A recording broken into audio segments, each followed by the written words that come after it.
আমাদের মধ্যে অনেক মানুষ আছে যারা নিজেদের রূপের অহংকারে অন্যকে ছোট করে কথা বলে, অন্যের সমালোচনা করে, অন্যের সমস্যাটাকে মানুষের সামনে তুলে ধরার চেষ্টা করে। আসসালামু আলাইকুম বন্ধুরা, কেমন আছেন সবাই?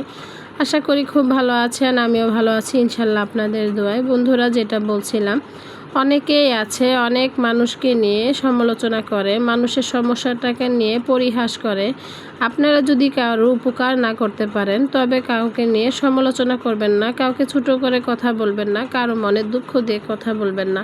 আমি সবসময় বুঝি এটাই, যে আমার কথার যেন কেউ কোনোভাবে কষ্ট না পায়, কারণ আমরা সবাই মানুষ, আর মানুষের মনটা অনেক নরম হয়। মানুষের মনে দুঃখ দিয়ে কথা বলতে হয় না। আমার বাবা মা ছোটো থেকে এই শিক্ষাটা দিয়েছে, কখনো কাউকে দুঃখ দিয়ে কথা বলতে না। আজকে আপনি সুন্দর আছেন, কালকে এমনও তো হতে পারে যে লোকটাকে নিয়ে আপনি সমালোচনা করছেন তার থেকেও আপনার চেহারাটা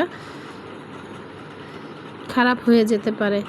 আপনার চেহারাটা সুন্দর, তবে এমনও তো হতে পারে আপনি আমার মতোই রান্না করতে গিয়ে কোনো কারণে দুর্ঘটনায় আপনার মুখটা পুড়ে যেতে পারে, আপনার মুখটা বিকৃষ্ট হয়ে যেতে পারে, কিংবা গাড়ির অ্যাক্সিডেন্টে আপনার মুখটা বাজে হয়ে যেতে পারে, আপনার হাত পা নষ্ট হয়ে যেতে পারে। তবে বলবো, যে কোনো জিনিস নিয়েই অহংকার করা ঠিক না, কারণ অহংকারীকে আল্লাহ পছন্দ করে না। অহংকার পতনের মূল। তো বন্ধুরা, সবাই ভালো থাকবেন। ভিডিওটা যদি আপনাদের কাছে ভালো লেগে থাকে, আশা করব লাইক কমেন্ট শেয়ার করে দিবেন। ভালো থাকবেন সবাই, আল্লাহ হাফেজ।